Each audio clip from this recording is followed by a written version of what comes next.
కమ్యూనిస్టులు చేసేటటువంటి నిరసనకి, నిజమైన విద్యార్థి నాయకులు చేసే నిరసనకి తేడా ఏంటో తెలుసుకోవాలంటే జంతర్ మంతర్ వర్సెస్ జార్ఖండ్ అనేటటువంటి విషయాల్ని పరిశీలనలోకి తీసుకుంటే చాలు. ఒకచోట నాటకాలు, అలాగే వ్యక్తిగత ఎజెండాలు, సిద్ధాంతాలు, మరొక చోట స్వచ్ఛమైనటువంటి లక్ష్యాలు, అవి కూడా విద్యార్థుల భవిష్యత్తు కోసం, అది కూడా శాంతియుతంగా, ఎక్కడ దేశానికి ధర్మానికి వ్యతిరేకముగా ఒక్క నినాదము చేయలేదు, అలాగే ఇక్కడ చేసినట్లుగా వీళ్ళు. సో మొత్తంగా ఈ రెండింటికి తేడా ఎందుకు మనం మాట్లాడుకోవాలి అంటే, సోనం వాంగ్చుక్ అన్ని రోజులు నిరాహార దీక్ష చేసిన ఆల్ ఆఫ్ సడన్గా హాస్పిటల్లో ఫుల్ ఎనర్జెటిక్గా బెడ్ మీద నుంచి లేచి ఫాస్ట్గా నడుస్తూ అక్కడ ఉన్నటువంటి సిబ్బందితో, డాక్టర్స్తో గొడవ పడినటువంటి తీరు మనం చూసాం అన్ని రోజుల దీక్ష తర్వాత కూడా. నేహా బోరా అన్ని రోజుల దీక్ష తర్వాత అసలు ఆవిడ దగ్గరికి వెళ్ళి అడిగితే 21 రోజు 22 రోజు మళ్ళీ నేను రేపటి నుంచి నా పరిస్థితి ఎలా ఉంటుందో తెలియదు అని ఇలా మాట్లాడింది. చూస్తే డ్యాన్సులు వేసింది సాయంత్రానికి. ఎలా సాధ్యం? 20 రోజుల పాటు నిరాహార దీక్ష చేస్తే, కనీసం నీళ్లు తీసుకుని అయినా సరే ఘనాహారం తీసుకోకుండా దీక్ష చేస్తే అటువంటి శరీరంలో ఎలాంటి మార్పులు వస్తాయి? ఏ విధంగా ఒక్కొక్క దశలో అతడు నిర్వీర్యం అవుతూ ఉంటాడు? ఇవన్నీ కూడా మనకి కొంత అవగాహన ఉన్నా చాలు. గతంలో కూడా నేను చెప్పాను, అదే పాయింట్ని రవిశంకర్ ఎల్లోర్ గారు కూడా చెప్పారు. ఆ విషయాన్ని చెప్తాను. దానికంటే ముందు ఈ వీడియో కూడా చూపిస్తాను, చూడండి ఒకసారి.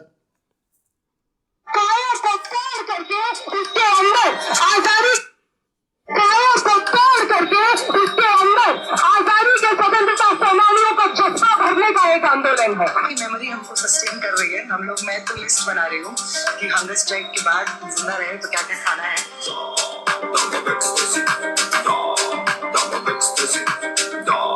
డ్యాన్సులు.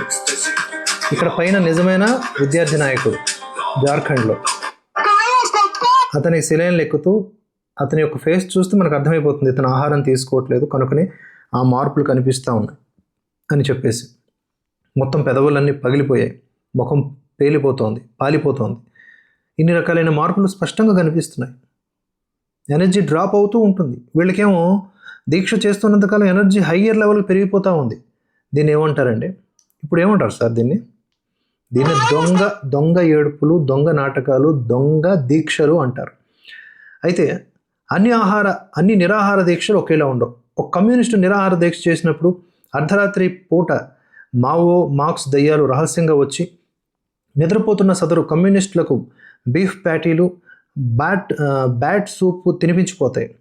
విప్లవ పోరాటానికి కావాల్సిన ఎనర్జీ అలా లభిస్తుందన్నమాట. కడుపు మార్చుకొని విప్లవం తేలేం కదా. భూకే పేట్ క్రాంతి నా హోయ్. కమ్యూనిస్టులు కిరణజన్య సంయోగక్రియ చేయడానికి కేవలం 1 అడుగు దూరంలో ఉన్నారు. త్వరలోనే వీరు శ్రామిక సూర్యుడి నుంచి నేరుగా శక్తిని పీల్చుకుంటారు. ఐసాలో, ఏఐఎస్ఏలో సీనియర్ అయినటువంటి కమ్యూనిస్ట్ ఐషే ఘోష్ తన గాయాల విషయంలో కమ్యూనిస్టు సూపర్ పవర్స్ ప్రదర్శించింది. టెర్మినేటర్ 2 విలన్లా ఆమె గాయం అద్భుతంగా చిన్నదైపోయింది. తలంతా చుట్టినటువంటి పెద్ద బ్యాండేజ్ నుంచి చిన్న బ్యాండ్ ఎయిడ్ స్థాయికి దగ్గడమే కాకుండా ఆ గాయం తల ఒకవైపు నుంచి మరొక వైపుకి కూడా మారిపోయింది. కమ్యూనిస్టుల లోకంలో ఇవన్నీ చాలా మామూలు కమ్యూనియా లీలలు. ఆ తరువాత అల్కాలాంబా నుంచి మెమో బేగం వరకు, ఆఖరికి ఒక టీఎంసీ మహిళా కార్యకర్త వరకు చాలామంది ఇదే ట్రిక్ వాడారు. ఆ టీఎంసీ మహిళ బ్యాండేజ్ను ఒక కృతజ్ఞత లేని బెంగాలీ పీకి చూస్తే అక్కడ గాయం క్షణాల్లో మాయమైపోయింది.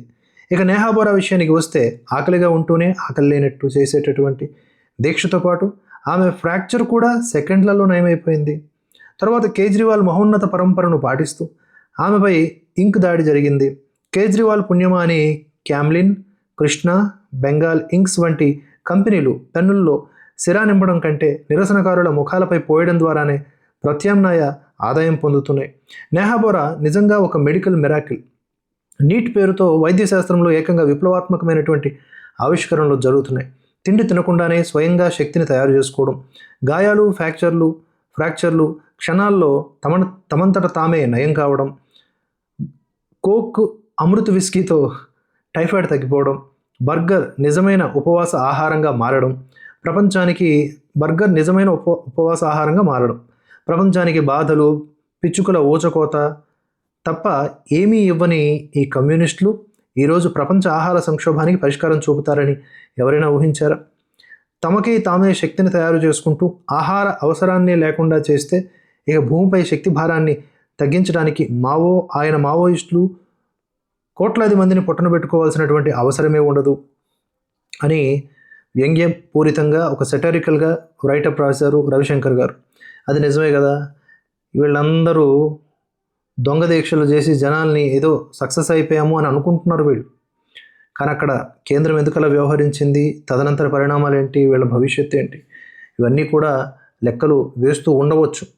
నా ఉద్దేశంలో, నా దృష్టిలో ఏంటంటే, ఇన్ ద నేమ్ ఆఫ్ విద్యార్థి సంఘాలు, అది కూడా విశ్వవిద్యాలయాల్లో, వీళ్ళకుండే పని ఏంటో ఇప్పటికీ అర్థం కాదు. రైటా లెఫ్టా పక్కన పెట్టండి, అది ఏ వింగ్ అయినా సరే.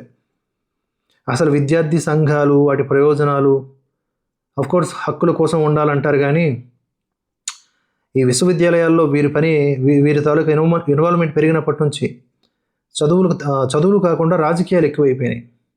ఒకటి దేశానికి ఉపకారిగా, మరొకటి దేశానికి అపకారిగా మారిపోతూ ఉన్నాడు. ఏదో ఒక అజెండాలో భాగమైపోతూ ఉన్నారు స్టూడెంట్స్, రెండుగా చీలిపోతూ ఉన్నారు. ఎవడి స్వార్థం వాడిది, ఎవడి లక్ష్యం వాడిది అన్నట్టుగా. అందుకని ఈ స్టూడెంట్స్, వాడి unions out of the university ఉండాలనేది నా ఉద్దేశం.